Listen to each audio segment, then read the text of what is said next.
भारत में भिन्न प्रकार की संस्कृति है, लेकिन उसके बावजूद भी भारत एकता वाला देश है। आज़ादी के पहले अलग अलग रियासतों में बटा ये देश आज एक है, जिसमें कई सारे अलग अलग राज्य हैं। लेकिन एक चीज आपने ध्यान दी होगी कि अलग अलग राज्य के होते हुए भी भारत के शहरों के नामों में कुछ चीजें एक सी होती हैं। जैसे इनके नाम के अंत में पुर या आबाद का लगा होना, जैसे जयपुर, जोधपुर, जबलपुर, कानपुर, रायपुर या फिर अहमदाबाद, गाजियाबाद, फिरोजाबाद आदि। लेकिन क्या आपने कभी सोचा है कि आखिर शहरों के नाम के अंत में पुर या आबाद क्यों लगाया जाता है? इनके पीछे उन शहरों या जगहों के बारे में बहुत ही खास जानकारी होती है, जो पहले के लोगों ने इनकी जगह के नाम रखते समय सोची थी। हम आज के इस वीडियो में इन दोनों के बारे में और इनके रहस्यों के बारे में जानेंगे। आप प्लीज वीडियो को लाइक कर दीजिए। हम इसके वजह के बारे में जानें, इससे पहले ये जानना जरूरी है कि पुर का मतलब क्या है। शहरों के नाम के पीछे पुर लगाने की परंपरा सदियों चली आ रही है, पर कोई भी पुर का मतलब नहीं जानता है। असल में पुर का मतलब होता है शहर या फिर किला। आपने अगर ध्यान दिया हो तो जिन शहरों के नाम के पीछे पुर लगा होता है, उस जगह या फिर उसके आसपास किले जरूर होते हैं। जैसे जोधपुर का किला पुर एक प्राचीन संस्कृत शब्द है, जिसका उल्लेख ऋग्वेद में भी किया गया है। यहाँ तक कि पुराने समय में कोई भी राजा अपने राज्य के नाम के पीछे पुर जरूर लगाता था।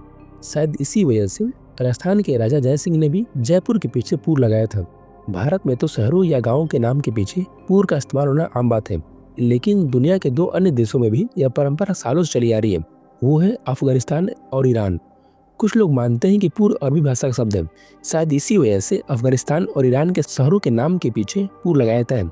शहरों के नाम के पीछे पुर लगाने की परंपरा भले ही अनोखी हो, लेकिन ये सालों से चली आ रही है। महाभारत काल में हस्तिनापुर के लिए भी पुर शब्द का इस्तेमाल किया गया था। समय भले ही बीत गया हो, लेकिन इस परंपरा का पालन आज भी हो रहा है। आबाद एक फारसी शब्द है, जिसमें आब का अर्थ होता है पानी। यदि इस पूरे शब्द के अर्थ की बात करें तो इस पूरे शब्द का अर्थ होता है कि ऐसी कोई जगह जहाँ फसल को उगाया जा सकता है। इसके साथ ही वो जगह रहने लायक भी हो, जहाँ पानी की आपूर्ति को पूरा किया जा सकता है। इतिहास के कुछ प्रोफेसर ये भी कहा करते हैं कि मुगल काल के समय जब भी किसी जगह का नाम रखना होता था, तो आमतौर पर उस जगह के राजा के नाम के आगे आबाद शब्द को जोड़ दिया जाता है। इससे एक तरफ जहां वहां के लोगों को जगह के नाम को लेकर नई पहचान मिल जाती थी, वहीं मुगल की छाप भी उस जगह रह जाती थी। उदाहरण के तौर पर बात करें तो उत्तर प्रदेश के जिले फिरोजाबाद का नाम फिरोज शाह के नाम पर रखा गया था। यह जिला कांच के सामान के लिए मशहूर है, जो कि विशेष रूप से चूड़ियों के लिए जाना जाता है।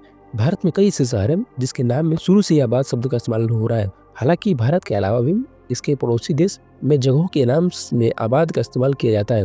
उदाहरण के तौर पर पाकिस्तान में इस्लामाबाद और बांग्लादेश के जलालाबाद में आबाद शब्द का इस्तेमाल किया गया है। इन जगहों पर यह नाम कोई नया नाम नहीं है, बल्कि काफी पुराना नाम है। हम आशा करते हैं कि आपको वीडियो अच्छी लगी हो। Thanks for watching.